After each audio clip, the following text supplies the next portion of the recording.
झारखंड के भी दो श्रद्धालुओं की जिंदगी मौनी अमावस्या के दिन प्रयागराज में मचे भगदड़ के दौरान मौन हो गई। एक श्रद्धालु जो है वो जमशेदपुर के घाटशिला का रहने वाला था, शिवराज गुप्ता। लगभग 58 वर्ष उम्र थी उनकी और कोऑपरेटिव बैंक में वो कार्यरत थे। उनकी कहानी जो है, जो उनकी पत्नी पूनम राज ने बताया, ये कहा कि लगभग रात में 11 बजे देर रात तक उनसे बातचीत होते रही और उसके बाद उनका फोन जो है वो रिस्पॉन्ड नहीं कर रहा था, यानी इधर से कॉल जा भी रहा था तो उठा नहीं रहा था। दरअसल जो भगदड़ मचता है उसमें दोस्तों ने, जिन्होंने उनका हाथ थाम रखा था, हाथ छूट जाते हैं, उनका दम घुट जाता है। 21 किलोमीटर उन्होंने पैदल चला था, 1 किलोमीटर संगम नोज से वो दूर थे। तो ये दुखद खबर आई, उसके बाद पूरा इलाका जो है गम के चादर में सिमट गया।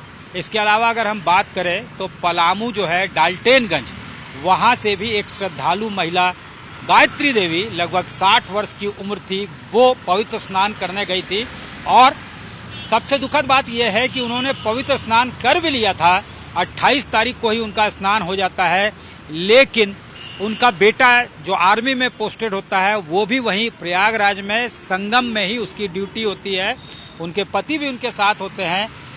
अचानक से उनके जेहन में ख्याल आता है कि पवित्र स्नान यानी मौनी अमावस्या के दिन जो स्नान होना था, अमृत स्नान, उसको करके चला जाए। इसी दौरान जब भगदड़ मचती है तो बाकी का परिवार जो है वो तो संभल जाता है, लेकिन गायत्री देवी गिर जाती हैं और उसके बाद उनका दम घुटने से उनकी मौत हो जाती है। जाहिर तौर पे पूरे डाल्टेनगंज में भी इसको लेकर शोक की लहर है, यानी झारखंड से भी दो जिंदगी मौन हो गई मौनी अमावस्या के दिन। 30 जो डेथ टोल बताया जा रहा है उसमें झारखंड में भी 2 व्यक्तियों की मौत हुई है, 2 श्रद्धालुओं की मौत हुई है। उसके बाद इस मुद्दे पे मुख्यमंत्री ने अपनी जो है संवेदनाएं प्रकट की है, लेकिन यहाँ के स्वास्थ्य मंत्री ने मांग कर दी कि एक व्यक्ति को सरकारी नौकरी मिलना चाहिए, परिजन जो है उनके, साथ ही साथ 50 लाख मुआवजा की भी मांग की है।